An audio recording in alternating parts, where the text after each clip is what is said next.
Halloween is all about costumes, candy, and scares. But what if the mask you wore for fun wasn't just a mask? This is the story of a group of friends who learned that some costumes come with a price, and it's not just the one you pay at the store. It was Halloween night, and 5 friends were getting ready for the biggest party of the year. They'd spent weeks planning their costumes, but one of them, Jake, had found something special at a thrift store just days before. It was an old weathered mask, a grotesque twisted face with hollow eyes and a jagged smile. The shopkeeper had warned him not to buy it, but Jake just laughed it off.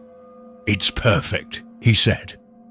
At the party, Jake was the life of the night. The mask was so realistic, so unsettling, that it became the talk of the party. But as the night went on, his friends noticed something strange. Jake wasn't acting like himself. His voice sounded different, deeper, almost guttural. And his movements, they were jerky, unnatural, like he was being controlled by something else. By midnight, Jake had disappeared. The friends searched the house, calling his name, but there was no sign of him. Finally, they found the mask lying on the floor in a dark corner of the basement. It was wet, dripping with something dark and sticky. And then they heard it, a faint gurgling laugh coming from the shadows. The next day, Jake was found wandering the streets, dazed and confused. He had no memory of the party, no idea how he'd gotten there. But his friends noticed something. His face. It was twisted, almost like the mask he'd worn. They never saw the mask again, but every Halloween, Jake swears he hears that same gurgling laugh and feels something cold and wet pressing against his skin.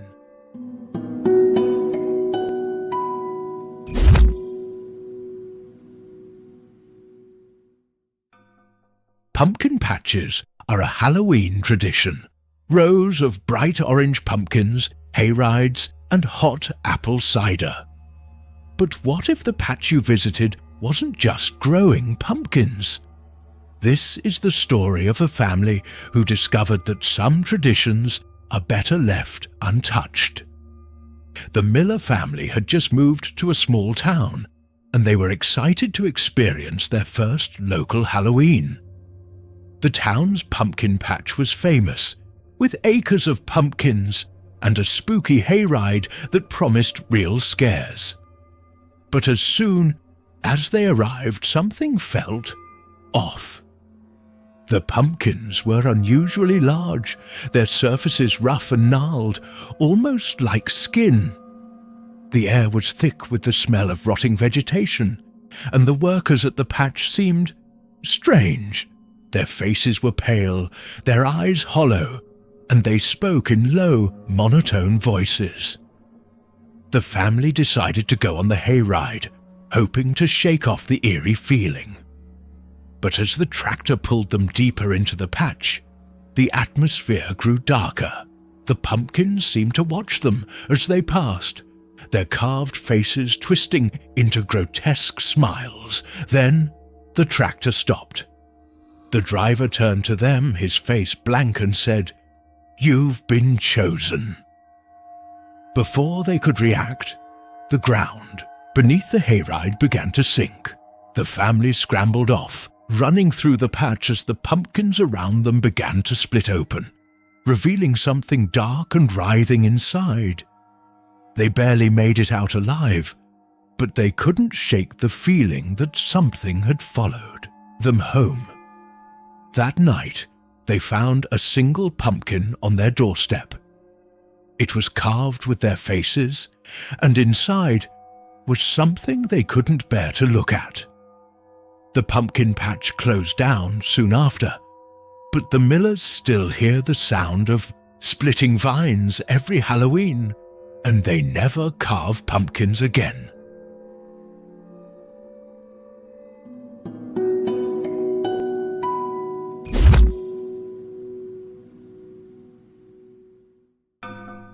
Trick-or-treating is the highlight of Halloween for kids everywhere.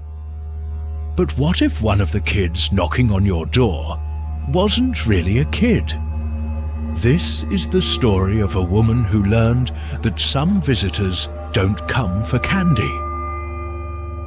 Mrs. Thompson loved Halloween. Every year, she decorated her house with cobwebs, skeletons, and glowing jack-o'-lanterns. She always bought the best candy, handing it out to the neighborhood kids with a smile. But one Halloween, something happened that changed everything. It was late, almost 10 p.m., and most of the trick-or-treaters had gone home. Mrs. Thompson was about to turn off her porch light when she heard a knock at the door. Standing on her doorstep was a small figure in a tattered costume. The child's face was hidden behind a mask.